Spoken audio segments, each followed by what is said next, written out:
Hello and welcome to Fellowship of Geeks. I'm Jim. I'm Diane. Today we're going to talk about GenCon. GenCon. So be sure to like, subscribe, and comment below because we'd love to hear your opinions about GenCon as well.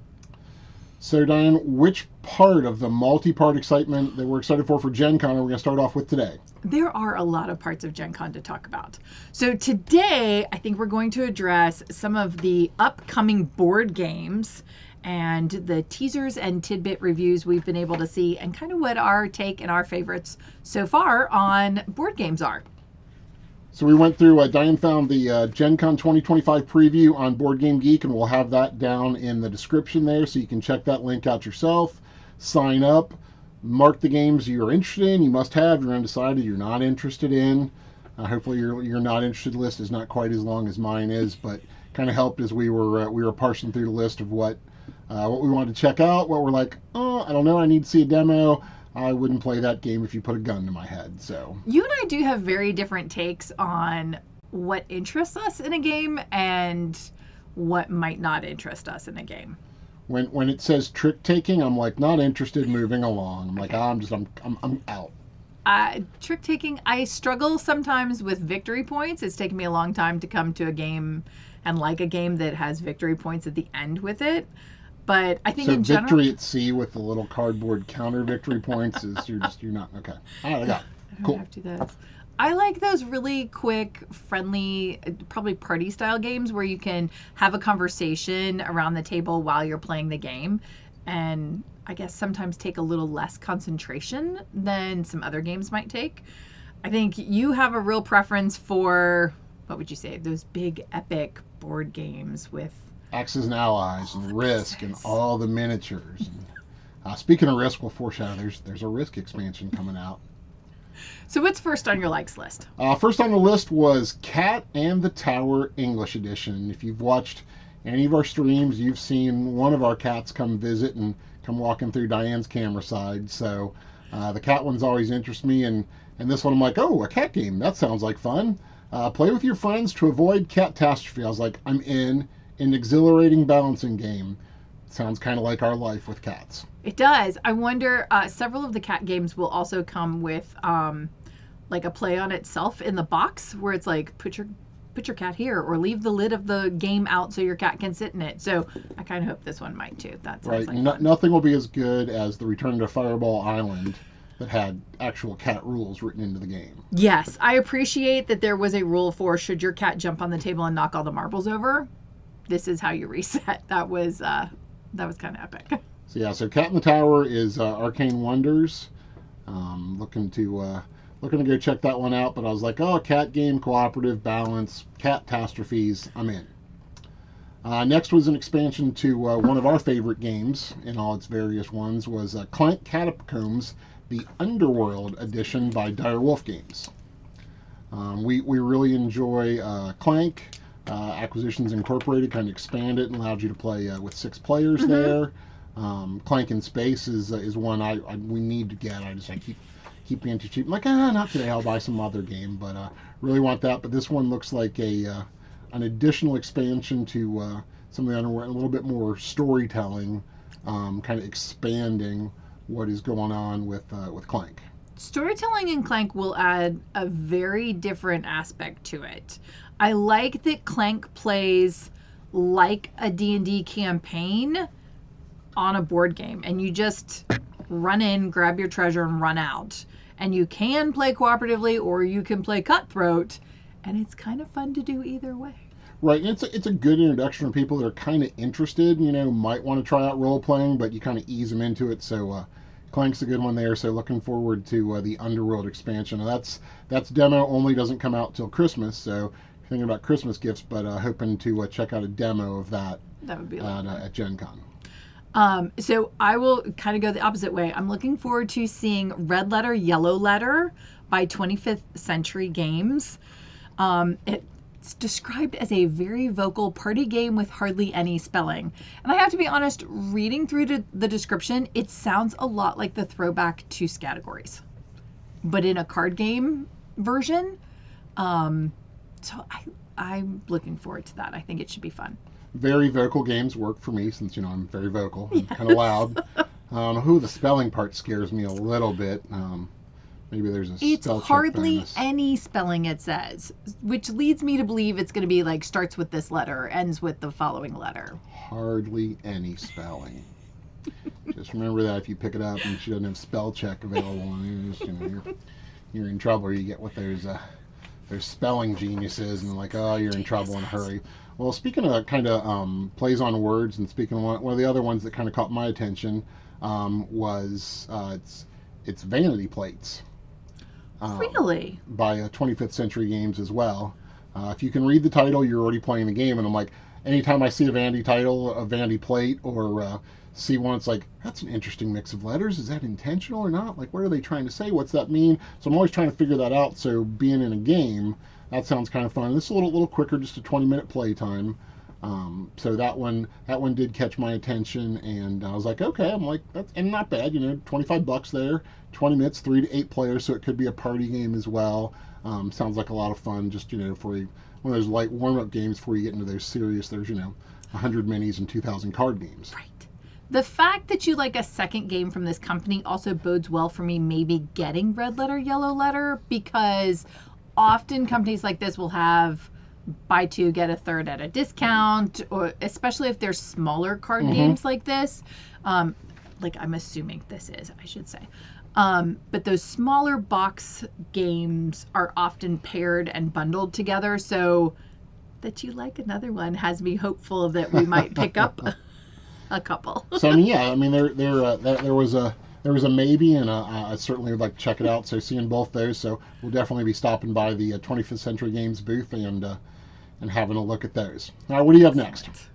I'm going to go next to Otter by Charming Games Collective. Atoll. I love Atolls. I honestly think we looked at this game last year. We looked at something extremely similar. We must look at something similar because the this. release date shows July 31st, 2025. It's not even out yet. I think, though, there was an early... I don't know. It looked very similar. And when we went back to get it, they were sold out. Oh. They had a very limited run because it was an early game. Was that when we were over by... they had the baby owlbear? Yes. It was over by their booth? Okay. Yes. Yeah, I remember that. I don't know if it was this one. And this says it's the pocket edition, so maybe that was the full edition. Maybe. And this is a little more. And again, $16, 1 to 4 players, 15 to 30 minutes, right up your alley. It has otters. It has otters. We love otters. We love otters. And so it's everyone loves otters. It's a game where you put what they eat on their tummies, and so you play They're perfectly good tummies. Stack the cards on the otter tummies. Sounds adorable, and I love adorable games. So that one sounds that one sounds great. Like you have me at otter. I'm like, oh, otter. I'm like, yes. You don't know anything about it. I don't care. It's got otters. We're good. Now, if they had, Napoleonic, hats and guns and a big board, and I don't know if I'd still be into otters at that point. Maybe not. All right. Well, speaking about a game, I'm not sure you're going to be into, but I checked off was Galaxy Trucker. Do what? English edition, and it says the Chex Game Edition is the company it's listed from. Take risky missions, chauffeur VIPs, and maybe explode gloriously. And this had a tongue-in-cheek kind of Firefly, I'm listening. Firefly kind of feel to it, and thinking about Galaxy Trucker, I'm like, oh, it's like the Winnebago from Spaceballs. I was like, okay, yeah, I'm just taking risky missions and exploding gloriously. We might all explode. Just again has that Serenity Firefly feel to it, and I was like, okay, I'm like definitely want to check that one out. Sounds kind of fun, not too serious. And yeah, it's dice rolling, and it's an expansion to the base game. So I'm curious to see the base game and check that out, and maybe pick it up. English edition makes me ever so slightly nervous. A lot of games have that though. There's so many games that are so popular, especially the Euro games. This does not sound like a classic Euro game, but maybe. It appears to be the same people that make Codenames, though. Yep. And Codenames is I like the game Code Games. We don't often get to play it, but I like it. So that bodes well for Galaxy Trucker. Yeah, and I think we saw on the list there were a couple additional expansions to Code Names as well. Mm-hmm. So those did not make my list because I knew we had it in like in the list of like I enjoy it, but it doesn't usually rank up to like, hey, let's dig it out. Right. Codenames is also one I feel like you need more than the two of us playing it. Yeah. So an expansion for Galaxy Trucker. Yeah. So All right, definitely, I'm interested. I'm curious. I'm curious. I'll click to learn more. Don't know if it'll be your cup of tea, but we'll definitely check that one out from Check Games. All right, how about Fireside Games, who has a Please Don't Burn My Village. Oh. Again, the title just had me right there. I'm like, let me win your hearts and minds, or I'll burn your damn village down. I'm like, oh, please don't burn my village. Villagers bribe a dragon to spare their village from burning. What could be better than bribing a dragon? So it had a little bit, and the thing that gave me pause is I'm like, oh, is this a social deduction game? Now that's not really in the details, but I'm like, it has that feel where you're trying to kind of screw your buddy. It's not really not really cooperative, and it's like everybody out for themselves, but like you're trying to do it on a download. I'm like, I don't always like games like that. I don't get the feel it's a social deduction game, which Right. made me feel better about it. It is an interesting theory where, like, on the download, you're trying to screw your buddy. Yeah. I'm curious to find, like, sometimes we play these games and you rotate which person's playing the dragon. Changes the game dramatically. And so I'm curious if this will play that. If this will play that kind of way, where one person is the dragon and you're trying to bribe, or whether it is a fictional non-player in the game that you just submit things to. Because at the end, this is one that's almost like victory points. At the end, you see who was successful, right, who that wasn't. market aspect of it. Right. So I'm curious to see how this one plays. This may be one where I'd like to see, like, hopefully they'll have a little test play kind of Demo one that's in it open and that they rocking it can through, demo yeah. for you. That would be fun. All right, what's another one for you? Well, we already foreshadowed it. Risk 2210 Frontline, an expansion to Risk 2210, a game that I've been in love with since I was rather young, because I loved Risk. Always enjoyed playing. I'm like, wait, Risk with tanks and laser cannons and things like that was great. So this one has new threats, options, and games boards to get a little more play value out of your Risk 2210 80. I was like, oh, I'm in. Let's go. Take my money. Don't need to see it. Don't need to do it. And it's from Renegade Game Studios. I'm so glad you have friends that play Risk with you. Renegade Game Studios, they make some great games. They've done some, brought some good stuff back. Have a bunch of other really cool licenses. So happy to see them expanding this line and having some more good times with Risk. So your trucker, Galaxy Trucker, Yep. threw me off because on my list was Point Galaxy from Flat Out Games. Oh no, I had that. I don't know. I don't think you did, and so I got confused. I was like, oh, did we? Didn't cross the streams there. Right. No, yeah. So this is No, build your no. galaxy to score points in hundreds of unique ways.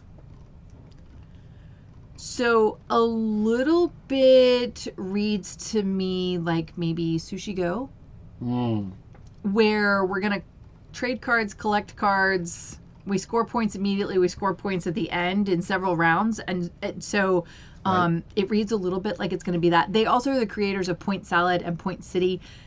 I have to be honest, I don't recall either of those games, but it's a fast, fun card drafting sequence building game for the whole family. And those are really fun for me. I enjoy those. I think sometimes I have not yet outgrown the fact that we were often choosing games that a young child of ours could play. And while he's gotten older and, like he's dying to play Seven Wonders, that's his big game he got for Christmas. So while he's now capable of doing that, I still harken back to these, this is very adaptable and Let's play this accessible cute and for fun cute game. and friendly games. Even cutthroat when you're playing them, but they play fast in that manner. I also am very attracted to, it's another one to 5 players. I'm curious how you play this by yourself, but 1 to 5 players.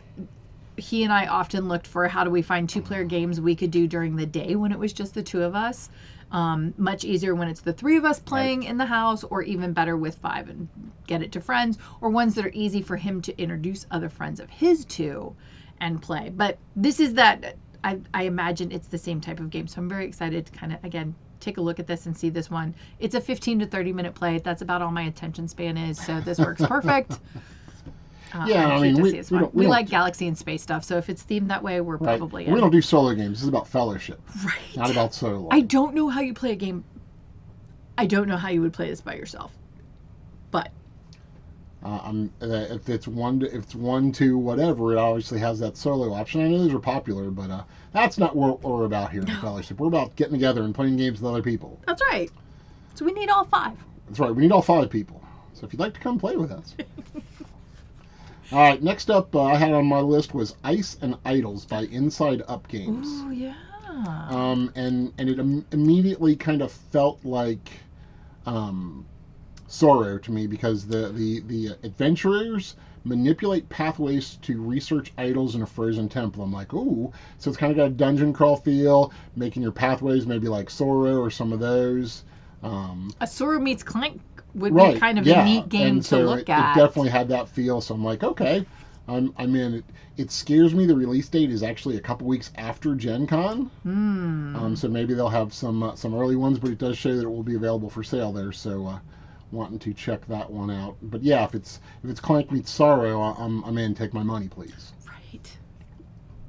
So I think one that made both our lists, forgive me as I scroll through and find the right one here, from Grand Gamers Guild, S'mores Galore. S'mores Galore, absolutely. That made both our lists. I like s'mores.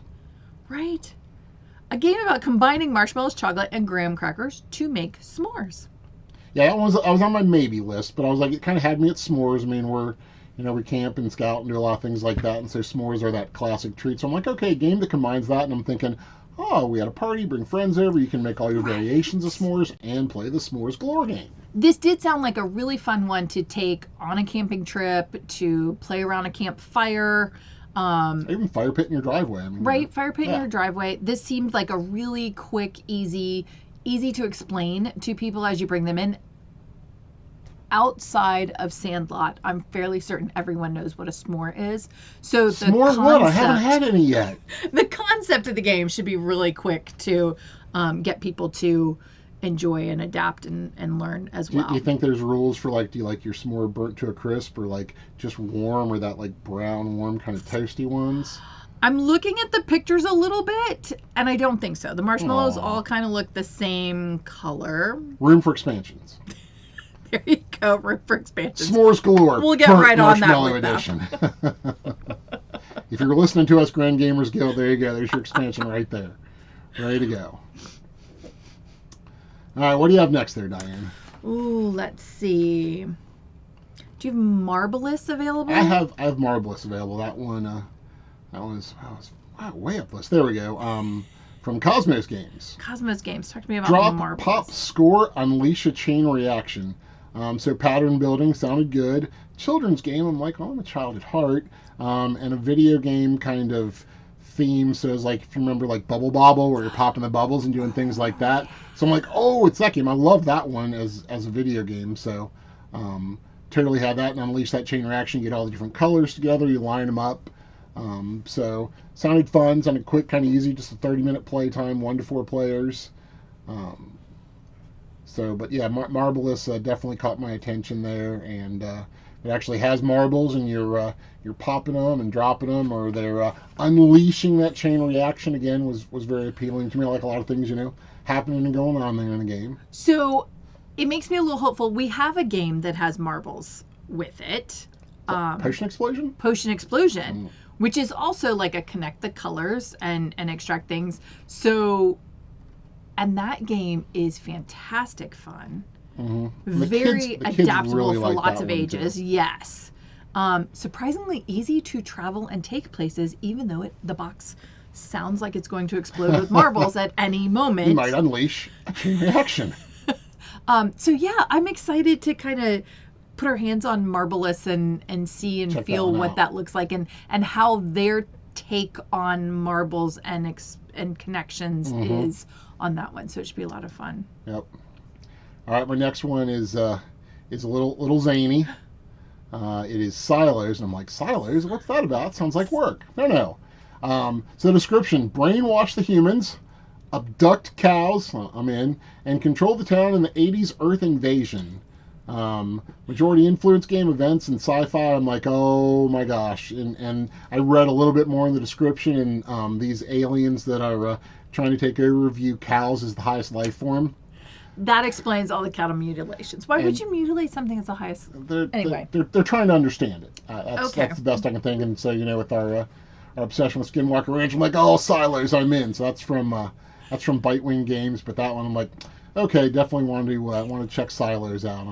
I'm very interested in that one. You do have an obsession with the Skinwalker Ranch and a number of other alien and cryptozoology items. So this sounds like it's right up your alley. Yeah, I'm down for Silos. Let's go and get those crazy cows and brainwash the humans and take over the town. Well, while you were not a huge fan of Loki and the TVA, we have played like Chronology and other timeline games. We still play the original Trivial Pursuit, where you do have to know the time frame the game was made in to answer some of the questions. So my next look was at, I lost its publisher, sorry, Time to Panic. Oh, there we go. Oh, by IV Studios. There we go. Yep. Is it 4 Studios? Is it IV Studios? I don't know. If you're from 4 IV Studios, let us know. According to the site we found your games on, they're listed alphabetically as IV Studios. Ooh. Hey, come on. I don't know what that means, though. So sorry. Time to Panic. You reconstruct the timeline by manipulating events in chronological order. And that one was the maybe. I'm like, I want to see the gameplay. I want to demo that one before I fall in love with her or out of love with it. I'm like, it could be fun or it could be cumbersome.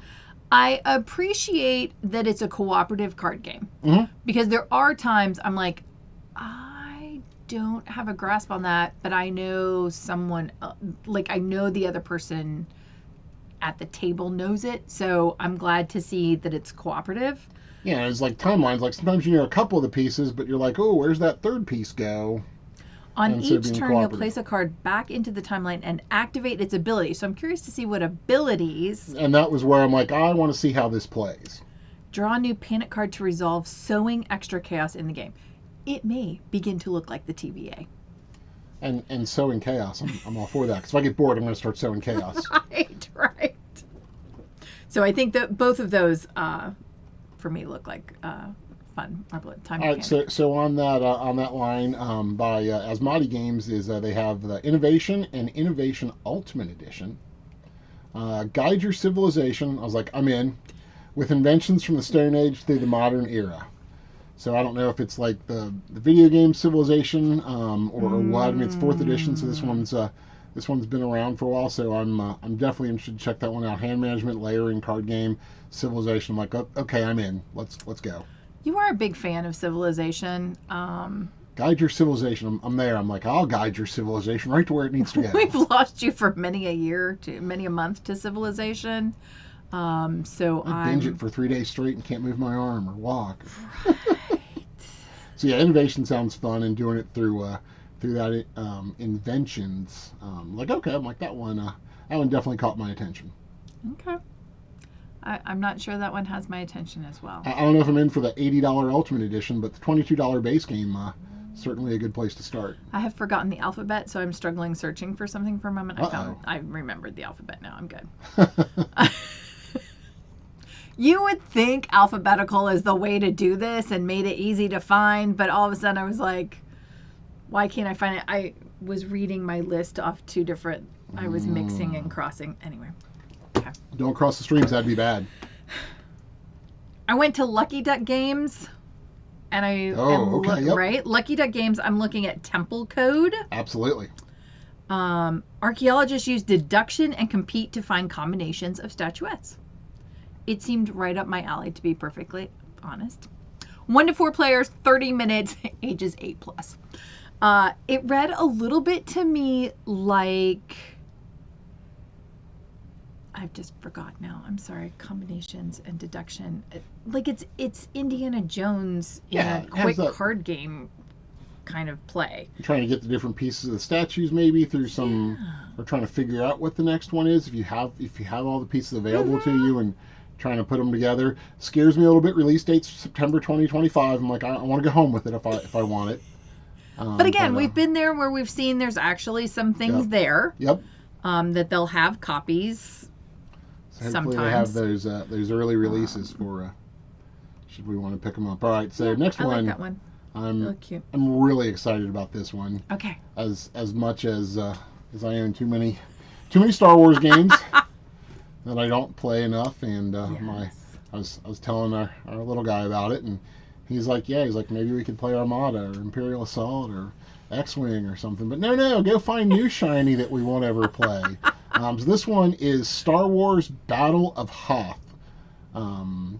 Days of Wonder is a imprint of Asmodee. So that one came out. Watched a couple different videos on the gameplay. Not a ton about it out. The game is not officially out until August 29th, but I saw on their Facebook post and Friends of GenCon that they had pre-order copies available for GenCon, Okay. which sold out in like 3 days. Oh. They said they'll have a few available each day, and you also get a special faction, either dark side or light side, with it, and a pin. And the gameplay looked good, and it's kind of based on the gameplay of Memoir 44, and it's a World War II game. Okay. Again, tabletop skirmish game. You know, your favorite type. My favorite. How many minis come in this box? Oh my gosh, not only do a bunch of minis come with it, they're gorgeous minis. They have snowtroopers, they have rebel soldiers, they have AT-ATs or AT-ATs if you prefer, snow speeders, they have little like cannons, the whole 9 yards, and you know, objective, obviously, you know, if you've seen Empire Strikes Back, if you haven't, spoiler alert, the Empire wins that battle pretty handily. But the rebels do escape, but you know, it's like going in and trying to destroy the shield generator, and you have to keep it up long enough, and it kind of looks like, reading between the lines a little bit, that because they've not done a lot with this Star Wars license yet, and it's you know, many possibility kind of worlds. I'm like, oh well, maybe there's, you know, Battle of Endor coming, or the Battle of, you know, just all the various ground kind of skirmishes that we'll go go back on. to Jakku. It'll be all good. Back to Jakku. There were no battles on Jakku. It was a space battle. Yeah, that was only in the books. You never saw that in the movies. You don't want. I don't want to recreate a book I read. Boring. I want to recreate the movie I saw. I'm going to ask you the naggy bitchy wife question for a moment. Oh my gosh, no. Do you think any of the minis are painted? Oh no, they're not painted at all. Not at all. But here's the good thing though. Here's You the were really good way thing. too excited to answer that. Oh no, of course they're not painted. We get to paint them all. The nice thing is you can play it right out of the box, because the Rebels and the Empire are different colors. Sometimes you get those games and all the minis are the same color, and it gets a little confusing as you kind of skirmish together. These are vastly different colors. The Rebels are kind of a dirty, snowy white, and the Empire is this kind of blue-green, kind of gray color. But the detail on them is really, really good. A lot of detail, and I'm not really sure what the scale is from some of the pictures, but a lot of cool minis. Now I know why you've had us watching all of the how to better paint your minis videos. Well, it's various reasons. But no, I literally just stumbled on this and was like, oh, how did I miss out? So yeah, looking forward to it. Empire is one of my favorites. The Battle of Hoth was, you know, every time it snowed when I was a kid, we're out there with the snow speeder, and you know what I had for stormtroopers and doing that. So looking forward to hopefully I can get in early enough and elbow my way to the front and get a copy. We'll get you there at least Battle one day of Hoth. early. We'll see. I'm not holding out We'll let hope. you look at it first. I'm not holding out hope. All right, I'm going to go back to space. Back to One Jakku. of our all-time favorites is Back to Space. So from Plaid Hat Games, Wandering Galaxy, a Crossroads game. Take crazy jobs in space to pay off your ship. Sounds kind of like Galaxy Trucker. A little bit, or I was thinking it sounds like the book is Leviathan. That's not helpful at all. TV show was Expanse. It Oh, sounds a yeah. little bit like The Expanse, but Right on. cuter. This looks cuter. The cover Expanse was box grittier. art This looks cuter. is a little kitty cartoony and kind of threw me off. But when it had the about, the last thing says miniatures, and I'm sure they're unpainted. Well, it's funny you say that because when you look at the description and the pictures they've provided with What? it, they're cardboard cutouts in little plastic forms. It says miniatures. I understand that. But these look more like... For $70. This company's going to take offense when I say this. These look more like the Candyland characters that you put together and play. I told you, I don't mean offense by that. It's just a quick go-to. We all know what those little cardboard and the plastic bases were. I'm sorry. I don't want a freaking meeple. It's not a meeple. It's not as good as a meeple. It's cardboard. Might as well be playing Victory at Sea. Maybe it'll come with minis then. It says miniatures for $70. It better come with miniatures. This is also true. It weighs 2.5 pounds. It probably comes with miniatures. Or a crap ton of cards. Yeah. Or both. Both. Be okay as long as it has miniatures. I'm in. I'm still there. I haven't lost hope yet. Starship Crew. Be a lot of fun. We might have just a whole themed space week where we play space games here. Ooh. All right, so the next one on my list was Super Boss Monster. Super Boss Monster. Send your from Brotherwise Games. Okay. Send your minions to town to lure heroes into a side-scrolling dungeon. So it has that old school kind of side-scroller game. It's got hand management, very similar to a Clank. It kind of sounds like there. Open drafting, fantasy, and I was like, okay. I'm like, all that sounds pretty good. I'm definitely interested in Super Boss Monster. And as you're luring the heroes into the dungeon and getting to play the monster, that's kind of a nice way to turn the tables there and have that different kind of look at it. So I would definitely looking forward to checking that one out. It doesn't mention miniatures, but I'm okay with that. I mean, I'm sure we have some we could fill in. I'm sure we have some we could fill in. All right. I have a lot of X's next to things on my list here. So I had a couple more maybes. We have a couple that are in common. So tell me another maybe you have. So Ahoy, there's a bunch of expansions for that. Mm-hmm. And I'm not familiar with the game from Letter Games. There's Fang and Fortune, Rivals and Renegades. We're just a couple. I think that there was even more than that, but those were the couple that really got my attention. Modular board expansion for the base game, area majority influence game, fantasy. I was like, okay. So certainly want to check out Ahoy, and then if that's good, maybe pick up those expansions if that one's any good. But that one was like, I was like, I don't know because I don't know the base game. It was like, oh, sounds interesting. I agree. Ahoy made my list as well. Just kind of looked like something different and fun. And then in kind of the vein of Temple Code, when you were talking about that one, the other one that I had was Four Doors from Happy Camper Games. Acquire the relic hiding behind each door to light the beacon and banish the darkness. So cooperative multi-game fantasy. And I was like, I'm kind of on the fence about that one, but I'm like, I definitely want to check it out, and yes, I'll press that I would like to know more button. It's also a game that looks like it potentially is very pretty. Like, it looks like a very pretty style game. The box leads you to believe that, and I'm like, oh, are we lighting the beacon? Is there some LEDs? Does it light up when you do it? I'm like, that'd be kind of cool. That's not where I went, but it just looked like it would I've have really nice LEDs. artwork. It is. I mean, the box is pretty. Right. So for $20, it probably does not have LEDs. Like, it's gonna. Otter is really cute, but its artwork is not quite as high end as I'm thinking Four Doors is going to be. Otters are so cute. You don't have to have high end. You don't need Larry Elmore or Keith Parkinson out there painting your otter. Any kid with a crayon, I'm like, oh, it's a good otter, kid. There we go. I'll put on some cards. We'll play a game. Off we go. I've never seen a blue duck. Oh, you're the best. Okay, did Baba Kiki make your list as well? It did, and I was letting you say it because I didn't want to say it poorly. Okay, again, trying to find it here. So that one, Grand Gamers Guild. That was on the list, and I was like, bizarre sights and sounds collide and work together to solve scenarios. I'm like, okay, I'm not in, but I'm certainly interested and would like to see a demo or see how that one plays. I think I'd like to see how that plays. The name struck me a little bit. I don't know where the name is coming from on it a little bit. And the cover box does not lead a whole. It does not give you a whole lot on where Babu Kiki comes from. Right.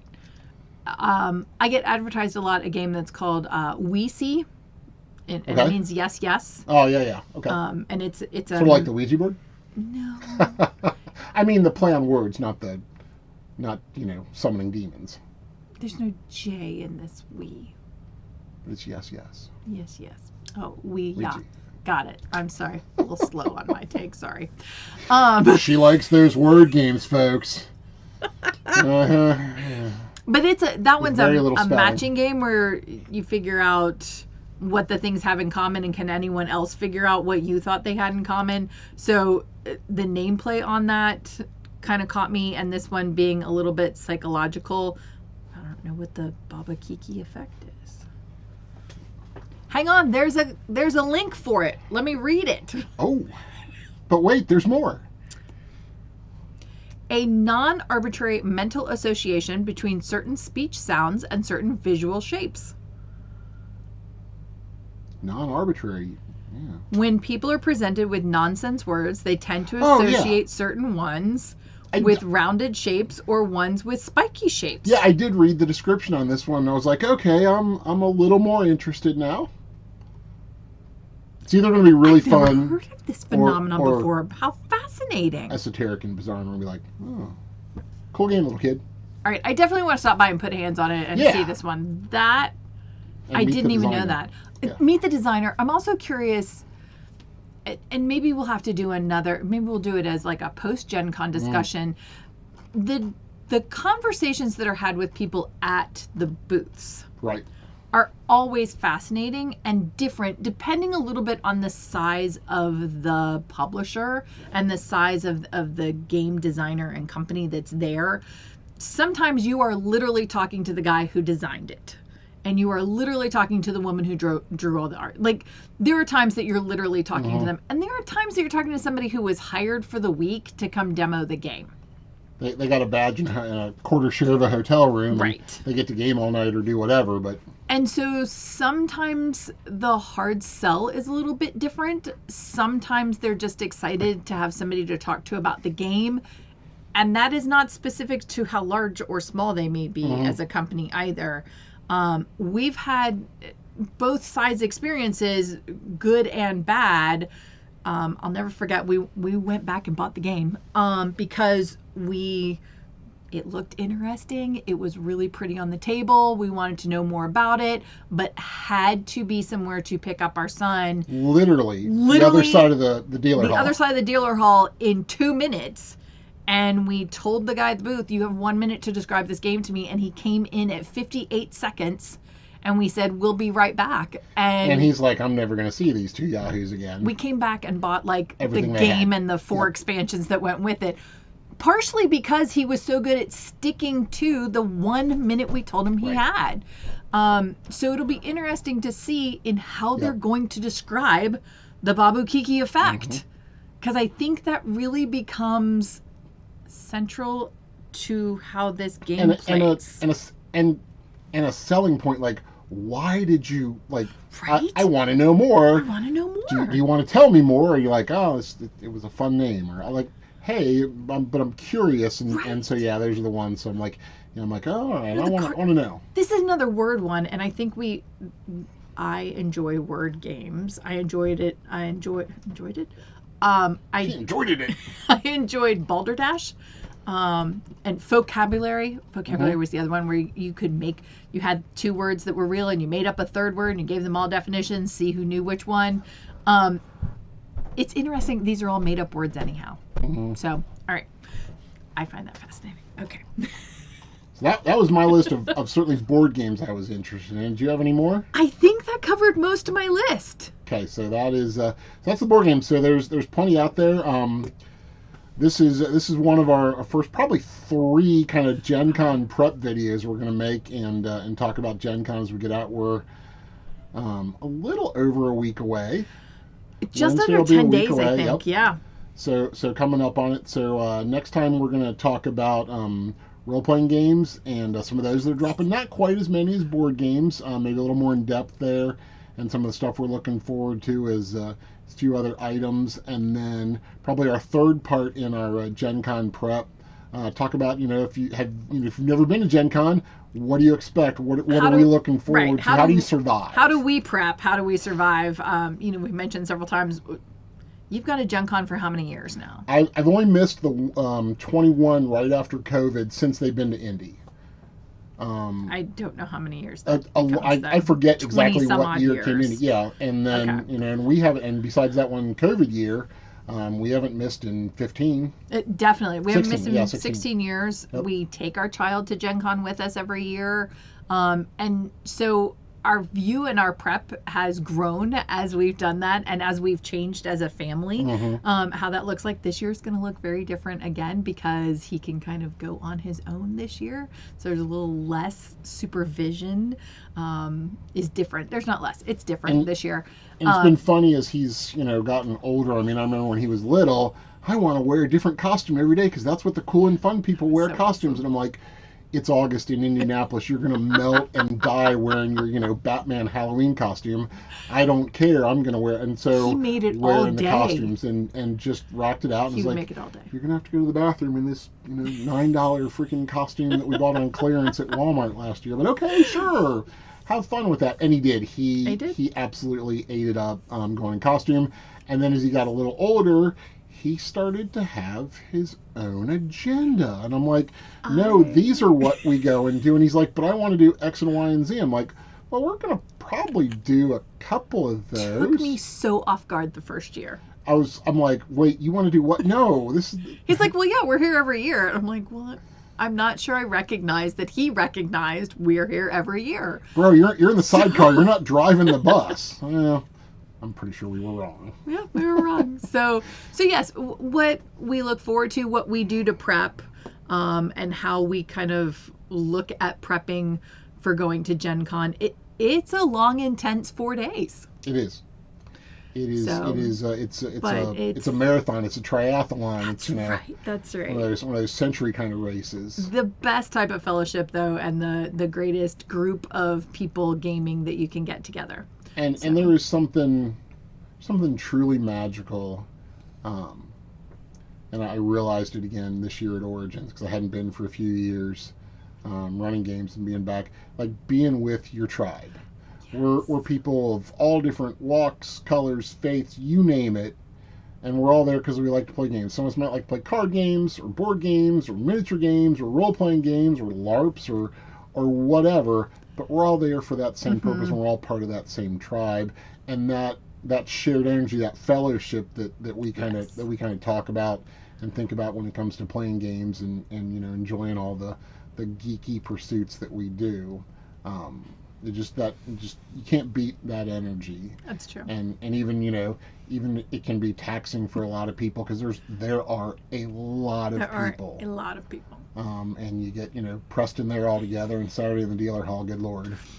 But yeah, those are going to be our other two pieces we're gonna talk about here as we prep up for Gen Con in just 10 short days from now. But definitely comment below. Tell us what your favorite part of fellowshipping at Gen Con is. Tell us what your best grab of a game from a year past has been, or what you're most looking forward to this year. What's been your review of what's coming up? What games are you looking forward to? Have you played some of these that are that are out? That would be amazing. Do you know Ahoy? Should we pick it up, get those expansions as well, or be like, oh no, avoid that like the plague? So yeah, let us know, and we will be back shortly with a couple more videos, getting ready for Gen Con, and some of the other things we're looking forward to, and getting ramped up here for the best 4 days in gaming. So for Fellowship of Geeks, I'm Jim. I'm Diane. Thanks for joining us. We'll see you soon.